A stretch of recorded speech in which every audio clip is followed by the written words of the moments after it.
pořád je tady zuřila ta válka, no.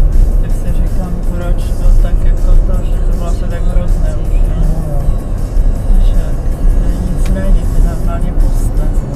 No, už se blížíme do toho Knínu, jo. Tady to nejvíc bylo, to byly ti krajinští Srbové tady.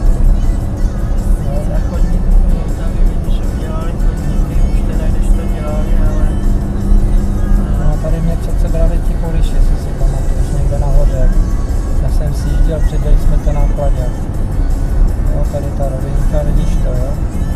Tam jsem někde fičel, jo, mě viděli tady někde